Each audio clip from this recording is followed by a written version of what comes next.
Self defence എന്ന് പറയുന്ന ഒരു പദം നിങ്ങളെല്ലാവരും കേട്ടിരിക്കാം. സെൽഫ് ഡിഫെൻസ്, അതായത് നമുക്ക് എതിരെ വരുന്ന ആക്രമണങ്ങളെ ചെറുക്കുവാൻ നമുക്ക് ഒരു ബാധ്യതയുണ്ട്. നമ്മൾ ഓരോരുത്തരും അവനവനെ തന്നെയാണ് സ്നേഹിക്കുന്നത്.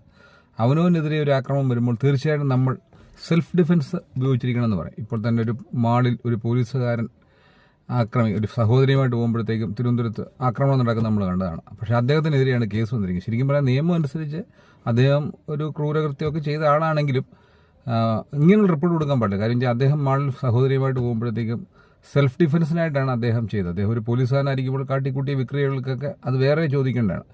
സെൽഫ് ഡിഫെൻസ് എന്ന് പറയുമ്പോൾ അദ്ദേഹം വള ഉപയോഗിച്ച് ആക്രമിച്ചു എന്നൊക്കെ പറഞ്ഞാണ് FIR ഇപ്പോൾ ഇട്ടേക്കുന്നത്. വള ഉപയോഗിച്ച് അതുകൊണ്ട് അദ്ദേഹത്തിനെതിരെ ഗുരുതരമായ കുറ്റകൃത്യവും മറ്റു യുവാക്കൾക്കെതിരെ കുറഞ്ഞ കുറ്റകൃത്യവും. അത് ധാർമ്മികമായി നോക്കുകയാണെങ്കിൽ ആ പോലീസുകാരനോട് എല്ലാവർക്കും എതിർപ്പും കാര്യങ്ങളൊക്കെ ഉണ്ട്.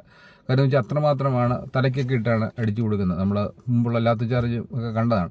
പലപ്പോഴും ലാത്തി ചാർജ് പോലും നടത്തുമ്പോഴത്തേക്കും മുട്ടിന് താഴെ അല്ലെങ്കിൽ ശരീരത്തിൻ്റെ ലൈറ്റായിട്ടുള്ള ഡെലിക്കസി പാർട്സായ മർമ്മഭാഗങ്ങളിലൊന്നും അടിക്കരുത്, കാലിൽ മുട്ടിന് താഴെ അടിക്കുന്നതൊക്കെ നിയമമുള്ള. പക്ഷേ അദ്ദേഹം അവിടെ വെച്ച് ചെയ്യുന്നതെന്ന് പറഞ്ഞാൽ തികച്ചും തെറ്റായ ഒരു കാര്യമാണ്. അത് സെൽഫ് ഡിഫെൻസിൻ്റെ അതിന് വേറെ ആക്ഷനാണ് എടുക്കേണ്ടത്. പക്ഷേ വാസ്തവത്തിൽ അദ്ദേഹത്തെ മാളി വെച്ച് ഇങ്ങനെ ഒരു കൂട്ടം ചെറുപ്പക്കാരെ ആക്രമിക്കുമ്പോൾ അത് ശരിക്കും സെൽഫ് ഡിഫെൻസിന് വേണ്ടി അദ്ദേഹം ആക്രമിച്ച് വള ഉപയോഗിച്ച് ആക്രമിച്ചാൽ അദ്ദേഹത്തിനെതിരെ ശിക്ഷ നടപടികളൊക്കെ സ്വീകരിച്ച് തികച്ചും തെറ്റായ നടപടിയാണ്. സെൽഫ് ഡിഫെൻസ് എന്ന് പറഞ്ഞാൽ നമ്മൾ ബ്രിട്ടീഷ് ലോ ആണ് നമ്മൾ ഫോളോ ചെയ്യുന്നത്.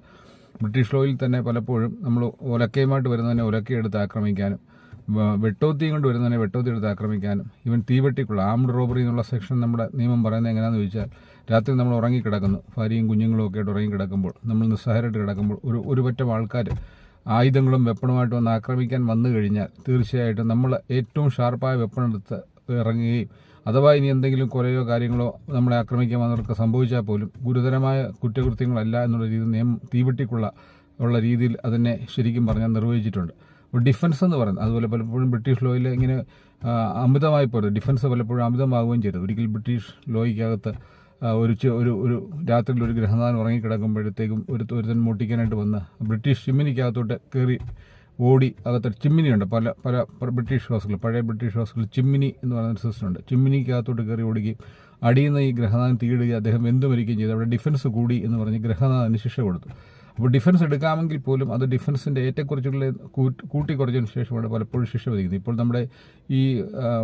നമ്മുടെ മാളിൽ നടന്ന പോലീസുകാരനെ അറ്റാക്ക് ചെയ്ത് അദ്ദേഹം സഹോദരിയുമായിട്ട് വരുമ്പോൾ അവിടെ ഡിഫൻസ് കൂടുതലാണ്. ഒരു സംഘമായി വന്നാണ് ഇയാളെ ആക്രമിക്കുന്നത്. അയാൾ വേറെ ഒരു ഗുരുതരമായ കുറ്റകൃത്യത്തിൽ ഏർപ്പെട്ടോ ഇല്ലയെന്നുള്ളതൊക്കെ നമ്മൾ വേറെ രീതിയിൽ അതിനെ കൈകാര്യം ചെയ്യുന്നത് വകുപ്പ് തല നടപടികൾ എടുക്കേണ്ടതാണ്. ഇങ്ങനെ പോലീസുകാരനെ വളഞ്ഞിട്ട് ആക്രമിച്ചതിനോട് എനിക്ക് യോജിപ്പില്ല. വാസുദേവാസൻ അദ്ദേഹത്തിന് അങ്ങനെ ഒരു സംഭവം ഉണ്ടെങ്കിൽ കോടതിയിൽ പോകാനൊക്കെയുള്ള അധികാരം പൊതുജനങ്ങൾക്കുണ്ട്. അദ്ദേഹത്തെ തലക്കിട്ട് അടിക്കുന്നതൊക്കെയാണ് കണ്ടത്.